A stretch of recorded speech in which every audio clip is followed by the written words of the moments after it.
नमस्कार विद्यार्थी मित्रांनो, स्वागत आहे तुम्हा सर्वांचं महा एक्झाम पॉइंट या आपल्या एज्युकेशनल युट्यूब चॅनलवरती। तर विद्यार्थी मित्रांनो, आपला आजचा व्हिडिओचा भाग हा 2 आहे, ज्यामध्ये आपण नोंदणी व मुद्रांक शुल्क विभाग भरती 2025च्या जे आपलं गट ड चं पद आहे शिपाई, या पदाकरिता आपण मागील वर्ष प्रश्नपत्रिका बेस व त्यासोबतच जी आपली सध्याची लेटेस्टची पद भरती आहे, जी की IBPS ही कंपनी परीक्षा प्रक्रिया जी की राबवणार आहे, तर या दोन्हीचाही आपण कॉम्बिनेशन एक करून IBPS पॅटर्न आधारित तुमच्या प्रश्नपत्रिकेचं स्वरूप आहे त्यानुसार आपण हे व्हिडिओ सिरीज आपण आपली कालपासून सुरू केलेली आहे, ज्यामध्ये आपण काल जे आहे भाग 1 चा व्हिडिओ आपण पाहिलेला आहे। जर तुम्ही तो व्हिडिओ पाहिला नसेल तर डिस्क्रिप्शन बॉक्स मध्ये त्या व्हिडिओची लिंक दिली आहे, तुम्ही तिथून ते देखील काही प्रिव्हियस इयर क्वेश्चन्स पाहून घ्या, कारण का त्यामधले देखील बरेच प्रश्न तुम्हाला येणाऱ्या परीक्षेमध्ये खूप इम्पॉर्टंट आहेत। आणि आजचा जो आपला व्हिडिओचा भाग 2 आहे, त्यामध्ये आपण त्याच व्हिडिओ मधले प्रश्न आपण या व्हिडिओमध्ये जे काही उर्वरित होते ते आपण आता कंटिन्यू करणार आहोत। जे कोणी विद्यार्थी या पदभरतीसाठी अर्ज करणारे असतील त्यांच्यासाठी एक इम्पॉर्टंट सूचना की तुम्ही जर या पदभरतीची तयारी करत असाल तर ही पदभरती जी आहे आतापर्यंतच्या जेवढ्या काही सरळ सेवा पदभरत्या झालेल्या आहेत त्यापेक्षा ही थोडक्यात वेगळी असणारी आहे, कारण का आतापर्यंतचे जेवढे काही आपण एक्झाम दिलेले आहे त्यामध्ये जे आपल्याला एक प्रश्न 4 ऑप्शन दिले जात होते, पण आता जे आहे या पदभरतीमध्ये एक प्रश्न 5 ऑप्शन आपल्याला दिले जाणारे आहे। त्यामुळे तुमचा देखील सराव हा एक प्रश्न 5 ऑप्शन्सच्याच प्रश्नपत्रिकानुसार असायला पाहिजे। आणि इतरत्र जे तुम्हाला युट्यूबवर इतर प्रश्नपत्रिका दिसत आहेत ते सर्व काही खोट्या स्वरूपाचे आहेत, त्यामुळे तुम्ही अजिबात त्यावर विश्वास ठेवू नका, कारण का त्यांचा पेपर फॉर्मॅट्स आणि सध्या स्थितीमध्ये असलेला पेपर फॉर्मॅटमध्ये जमीन आसमानचा फरक आहे। त्यामुळे हे तुम्ही लक्षात ठेवून घ्या। आणि जे आपण जी सिरीज आपण सुरू केली आहे त्यामध्ये जे काही परिपत्रक किंवा जे जाहिरातीमध्ये त्यांनी मुद्दे नमूद केलेले आहेत त्याला अनुसरून आपण सर्व काही अभ्यासक्रमाला आधारितच आपण हे आपण कव्हर करत आहोत। चला मित्रांनो, पाहू आपल्याच्या या भाग 2 मधील काही आपण अतिशय महत्वपूर्ण प्रश्न। तर यामधला आपला प्रश्न क्रमांक 1 असा आहे, जो की प्रश्न पहिला, महाराष्ट्रातील नोंदणी शुल्काचा कमाल दर किती आहे?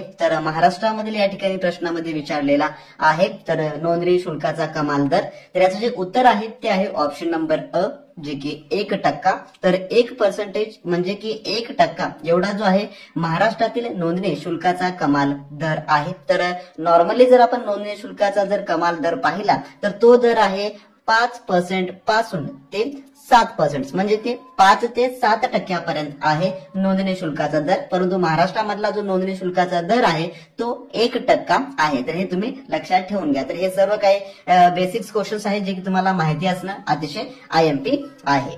त्यानंतरचा पुढील प्रश्न आपला प्रश्न क्रमांक 2 असा आहे, ई स्टॅम्पिंग प्रणाली कोणत्या संस्थेने सुरू केली? तर ई स्टॅम्पिंगची जी प्रणाली आहे ती, तर याचं जे उत्तर आहे ते आहे ऑप्शन नंबर क, जे की SHCIL म्हणजेच काय तर stock holding corporation of India limited ह्या कंपनीने जे आहे जोडक्यात या संस्थेने जे आहे की सर्वात प्रथम ई स्टॅम्पिंग ही प्रणाली जी की सुरू केलेली आहे। तर ही स्टॅम्पिंग प्रणाली स्वीकारणारी पहिली बँक कोणती जर असा जर प्रश्न तुम्हाला विचारला तर ती बँक आहे APCOB, म्हणजेच काय तर जे आंध्र प्रदेशची बँक आहे आंध्र प्रदेश सहकारी बँक लिमिटेड, जे काय आंध्र प्रदेश कोऑपरेटिव्ह बँक आहे, या बँकेने जे आहे थोडक्यामध्ये ही प्रणाली म्हणजेच की ई स्टॅम्पिंगची प्रणाली स्वीकारलेली आहे। तर हे देखील एक सर्वात महत्वपूर्ण बँकेचं या ठिकाणी महत्व आहे, हे देखील तुम्ही नाव हे लक्षात ठेवून घ्या। APCOB Andhra Pradesh cooperative bank हे महत्वाचं नाव आहे।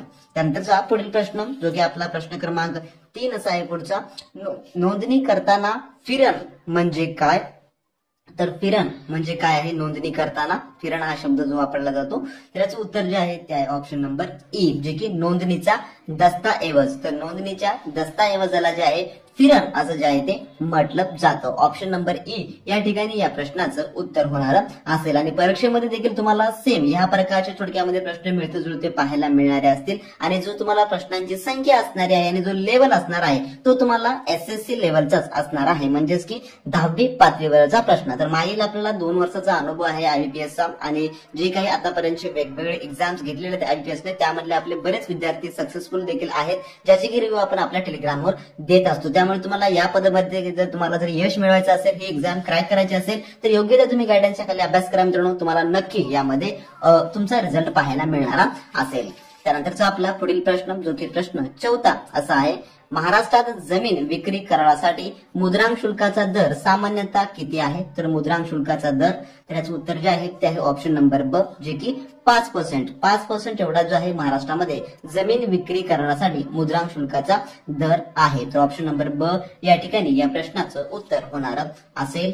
त्यानंतरचा पुढील प्रश्न, जो की प्रश्न 5वा असा आहे, नोंदणी विभागाचा प्रमुख अधिकारी कोण असतो? तर नोंदणी विभागाचा प्रमुख अधिकारी, तर याचं उत्तर आहे ऑप्शन नंबर क, जे की नोंदणी अधिकारी हे जे आहे थोडक्यामध्ये नोंदणी विभागाचे प्रमुख अधिकारी असतात. ऑप्शन नंबर क या ठिकाणी या प्रश्नाचं उत्तर होणार. 6वा प्रश्न, मुद्रांक शुल्क भरल्याशिवाय करार कोर्टात मान्य होईल का? तर मुद्रांक शुल्क भरल्याशिवाय, तर याचे जे उत्तर आहे ते आहे ऑप्शन नंबर अ, जे की होय परंतु दंड भरावा लागेल. तर होईल परंतु त्यासाठी आपल्याला दंड भरावा लागणारा असेल. ऑप्शन नंबर अ या ठिकाणी याचं उत्तर होणार असेल. आणि अशा प्रकारचे प्रश्न जर IBPS हे हमखास परीक्षेमध्ये विचारत असतं. जर तुम्ही यापूर्वी कोणती IBPS ने घेतलेली एक्झाम दिली असाल तर त्यामध्ये तुम्हाला अशा प्रकारच्या प्रश्नांचा अनुभव हा आलेलाच असेल.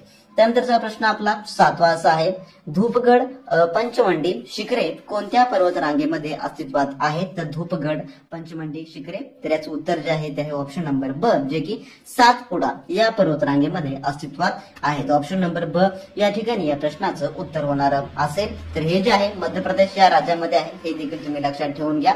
त्यानंतरचा प्रश्न आपला 8वा, तातडीच्या उपचारासाठी रुग्णवाहिका बोलवण्यासाठी खालीलपैकी कोणता क्रमांक आहे?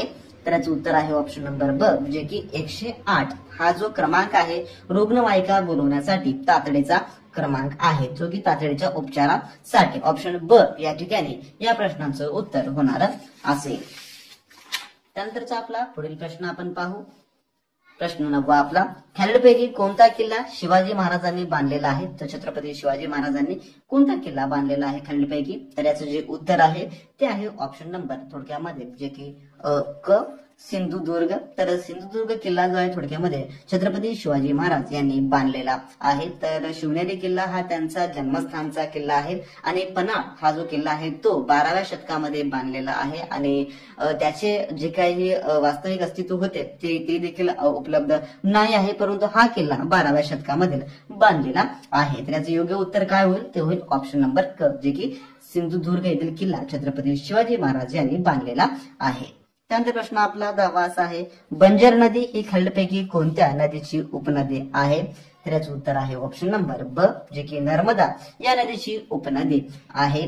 त्यानंतरचा प्रश्न आपला 11वा, लढाऊ विमान MiG-21 एकटीच चालवणारी भारताची पहिली फायटर पायलट कोण आहे? तर पहिली फायटर पायलट, तर याचं उत्तर जे आहे ते आहे ऑप्शन नंबर थोडक्यामध्ये क, जे की अवनी चतुर्वेदी ही आहे, जे की MiG-21 एकटी चालवणारी भारताची पहिली फायटर पायलट. त्यानंतरचा पुढील प्रश्न, जो की प्रश्न आपला 12वा असा आहे, ललिता बाबर ही खेळाडू कोणत्या खेळासाठी प्रसिद्ध आहे? तर याचं उत्तर आहे ऑप्शन नंबर ड, जे की स्टीपल चेस यासाठी जे आहे थोडक्यामध्ये प्रसिद्ध आहे ललिता बाबर.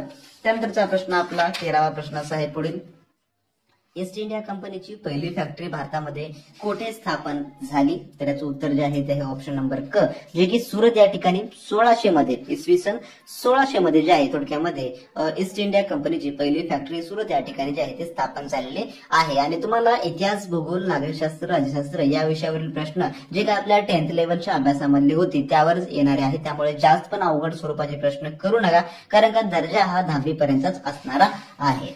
त्यानंतरचा प्रश्न आपला 14वा असा आहे, रोलेट कायदा खालीलपैकी कोणत्या वर्षीचा कायदा आहे? रोलेट ऍक्ट देखील आपण असं त्याला म्हणतो.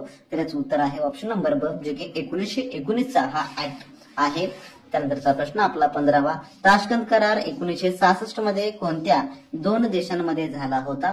तर याचं उत्तर जे आहे ते आहे ऑप्शन नंबर ब, जे की भारत आणि पाकिस्तान या 2 देशांमध्ये झाला होता. त्यानंतर 16वा प्रश्न, खालीलपैकी कोणते पठार टेबल लँड म्हणून ओळखले जाते? तर याचं उत्तर आहे ऑप्शन नंबर ब, जे की पाचगणी. पाचगणी हे जे आहे थोडक्यामध्ये पठार जे की टेबल लँड म्हणून जे आहे ते. विद्यार्थ्यांनो, आपल्या आजच्या भाग 2 मधील काही आपण टॉप 60 क्वेश्चन्स पाहिलेले आहेत. तर या पुढील व्हिडिओमध्ये आपण मराठी व्याकरण, इंग्रजी व्याकरण व गणित बुद्धिमत्ताचे देखील आपण प्रश्न पाहणार आहोत. त्यामुळे तुम्ही आपल्या चॅनलवर नवीन असाल तर आपल्या चॅनलला सबस्क्राईब करून घ्या आणि व्हिडिओ आवडला असेल तर नक्की लाईक करा. ज्या कोणी विद्यार्थी मित्रांचा हा परीक्षेचा शेवटचा अटेम्प्ट असेल किंवा त्यांना आपले टेस्ट सिरीज किंवा ई बुक हवे असेल त्यांनी आपल्या व्हॉट्सअपला लगेच क्लासेस मिळवून घ्या. त्यानंतर तुम्ही त्यांच्याशी कॉन्टॅक्ट करून सर्व चार्जेस पे करून लगेचच्या लगेच सर्व सॉफ्ट कॉपी तुम्ही तुमच्या व्हॉट्सअपवर मागून घेऊन चांगल्या व उत्तम तयारीला लागू शकता. तर भेटण्याच्या व्हिडिओमध्ये नवीन प्रश्नांसोबत नवीन अपडेट सोबत. तोपर्यंत बी प्रॅक्टिस क्रॅक एक्झाम.